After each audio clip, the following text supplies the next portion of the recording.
മംഗലം ഗോവിന്ദാപുരം സംസ്ഥാന പാതയിലെ വട്ടേക്കാട് ഭാഗം അപകട സാധ്യതാ മേഖലയാവുന്നു. വട്ടേക്കാട് ഭാഗത്ത് വളവിലാണ് അപകടങ്ങൾക്ക് സാധ്യതയേറുന്നത്. വാഹനമോടിച്ചു വരുന്നവർക്ക് നേർക്കാഴ്ച വ്യക്തമായി ലഭിക്കാത്തതും വാഹനങ്ങളുടെ അമിത വേഗതയുമാണ് ഇവിടെ അപകടങ്ങളുണ്ടാവാൻ കാരണം. ഹ്രസ്വദൂര യാത്ര നടത്തുന്നവരും അന്തർസംസ്ഥാന യാത്ര നടത്തുന്നവരും ബസ്സുകളും ഭാരവാഹനങ്ങളും തീർത്ഥാടകരുടെ വാഹനങ്ങളും ഉൾപ്പെടെ നൂറുകണക്കിന് വാഹനങ്ങൾ പ്രതിദിനം കടന്നുപോകുന്ന പാതയിൽ വട്ടേക്കാട് ഭാഗം അപകടഭീതി ഉയർത്തുമ്പോൾ മതിയായ മുന്നറിയിപ്പ് സംവിധാനങ്ങളോ സുരക്ഷാ ക്രമീകരണങ്ങളോ ഇവിടെ ഒരുക്കിയിട്ടില്ല. ഈ വളവ് ഏറ്റവും കൂടുതൽ അപകടം പിടിച്ചിട്ടൊരു വളവാണ്. തമിഴ്നാട്ടിൽ നിന്ന് വരുന്ന വാഹനങ്ങളുടെ വേഗത ഒരുപാട് അപകടങ്ങൾ ഉണ്ടാക്കിയിട്ടുള്ളൊരു സ്ഥലം കൂടിയാണ്.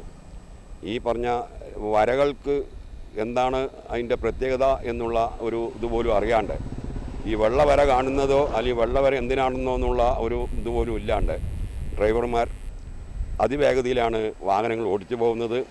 അത് ഈ വശത്തുള്ള കാൽനട യാത്രക്കാർക്കും അതുപോലെ തന്നെ മറ്റ് ചെറിയ വാഹനങ്ങൾ വരുന്നവർക്കും ഒരുപാട് അപകടങ്ങൾ സംഭവിക്കാറുണ്ട്. അത് പ്രത്യേകം ശ്രദ്ധിക്കേണ്ട ഒരു ആവശ്യമാണ്. അധികാരികൾ അത് പ്രത്യേകം ശ്രദ്ധിക്കണം. ഈ സ്ഥലം എന്ന് പറയുന്നത് വട്ടേക്കാട് കൂട്ടുമുക്കിനും സംഗമം ഓഡിറ്റോറിയത്തിനും ഇടയ്ക്കുള്ള ഒരു വളവാണ്. അത് അടുത്തെത്തുമ്പോൾ മാത്രമാണ് വളവാണെന്നുള്ളത് പരിചയമില്ലാത്ത ഡ്രൈവർമാർക്ക് മനസ്സിലാവുന്നത്. പതിവായി സഞ്ചരിക്കുന്ന യാത്രക്കാർക്ക് റോഡിന്റെ ഘടന വ്യക്തമായിരിക്കുമെന്നതിനാൽ വട്ടേക്കാട് എത്തുമ്പോൾ വേഗത കുറച്ച് സുരക്ഷിതമായി കടന്നുപോകാനാവും. എന്നാൽ പ്രദേശം സുപരിചിതമല്ലാത്ത നിരവധി യാത്രക്കാർ രാത്രികാലങ്ങളിൽ പോലും സഞ്ചരിക്കുന്ന പാതയായതിനാൽ ഏതു നിമിഷവും അപകടമുണ്ടാവാൻ സാധ്യതയുണ്ട്. യാത്രക്കാർക്ക് ദൂരെ നിന്ന് തന്നെ റോഡിന്റെ ഘടന മനസ്സിലാക്കുന്ന വിധത്തിലോ വേഗത കുറയ്ക്കാൻ മുന്നറിയിപ്പ് നൽകും വിധത്തിലോ ഉള്ള ബോർഡുകൾ സ്ഥാപിക്കണമെന്നാണ് നാട്ടുകാരുടെ ആവശ്യം.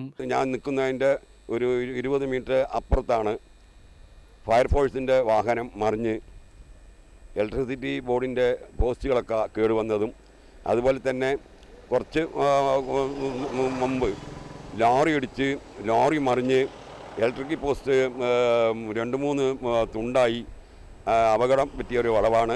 അതുപോലെ തന്നെ ഈ തമിഴ്നാട്ടിൽ നിന്ന് വരുന്ന ഈ പച്ചക്കറി കയറ്റി വരുന്ന വാഹനങ്ങൾ ഒരുപാട് പ്രാവശ്യം ഈ മേഖലയിൽ മറിഞ്ഞിട്ട് അപകടങ്ങൾ ഉണ്ടായിട്ടുണ്ട്, മരണം സംഭവിച്ചിട്ടുണ്ട്.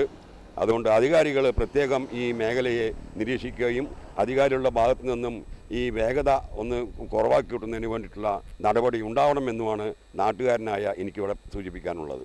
ബന്ധപ്പെട്ട അധികാരികളുടെ അടിയന്തര ഇടപെടലുണ്ടായില്ലെങ്കിൽ വട്ടേക്കാട് പ്രദേശം വലിയ അപകടങ്ങൾക്ക് വേദിയാവും. UTV news, Palakkad.